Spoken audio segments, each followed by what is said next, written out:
আমরা যারা পেরোলের মাধ্যমে ইনকাম করি, যারা আমরা এমপ্লয়ি, তাদের জন্য একটা নতুন আইন আসতেছে 1 এপ্রিল থেকে। মানে ট্যাক্স ইয়ার 25-26 থেকে, যে ট্যাক্স ইয়ার থেকে একটা নতুন আইন হচ্ছে। সেটা হচ্ছে, আমরা কিন্তু অনেক সময় আমাদের অনেক ক্লায়েন্টরাও এসে অনেক সময় বলে যে আমি আমার একজন স্টাফ আছে, তাকে আপনি 300 পাউন্ড করে সপ্তাহে দেখায় দেন।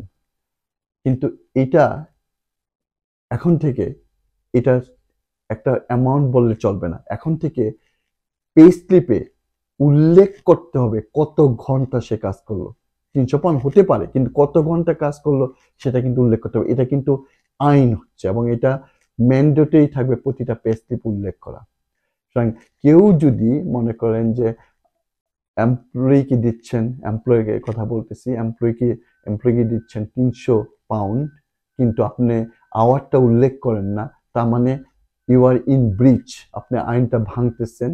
কারণ এমন হইতে পারে সে 300 পাউন্ড কাজ করে, সে 40 ঘন্টা কাজ করে 300 পাউন্ড নিচ্ছে, তাহলে কিন্তু ন্যাশনাল মিনিমাম ওয়েজের নিচে চলে যাচ্ছে।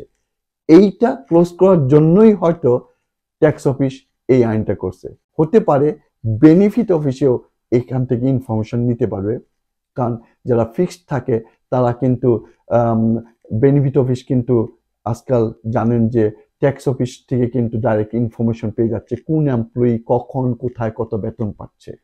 শুধু বেতন পাচ্ছে, কিন্তু আওয়ারটা যদি পে স্লিপে উল্লেখ না থাকে, তাহলে কিন্তু ট্যাক্স অফিস জানতে পারে না যে কত ঘন্টা সেই এমপ্লয়ি কাজ করলো। এখানে আওয়ারের সাথে অনেক সময় বেনিফিট একটা সম্পর্ক থাকে। এ কারণেই হয়তো গভর্নমেন্ট এই আইনগুলো করতেছে। সেটা কি কারণে করতেছে সেটা গভর্নমেন্ট আমাদের চেয়ে ভালো জানে। তবে আমরা অনুমান করতে পারি যে বেনিফিট বা মিনিমাম ওয়েজেসের থ্রেশহোল্ডটা সবাই মেনটেন করতেছে কিনা সেটা কভার করার জন্যই এটা আইনটা হচ্ছে এই ট্যাক্স ইয়ার থেকে।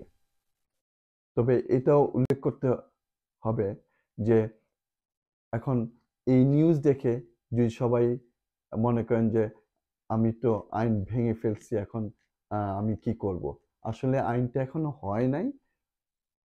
এই এপ্রিল থেকে এই আইনটা হচ্ছে। সুতরাং এখন থেকে আপনাদের জানা উচিত। এই কারণেই অ্যাডভান্স আপনাদেরকে বলে দেওয়া, এমপ্লয়ার হন বা এমপ্লয়ি হন, ইভেন যদি কেউ পেরোল প্রসেসও করেন, তাদের সবাই জানা উচিত যে এপ্রিল থেকে এই আইনটা হচ্ছে, এবং এটা সবাই আমাদের মেনে চলতে হবে। যদি না মানি তাহলে আমাদেরই ক্ষতি হবে, আমাদের এমপ্লয়মেন্টে ক্ষতি হবে, আমাদের অনেক পেনাল্টি চলে আসতে পারে যদি কোনো কারণে এই আইনটা না মানা হয়।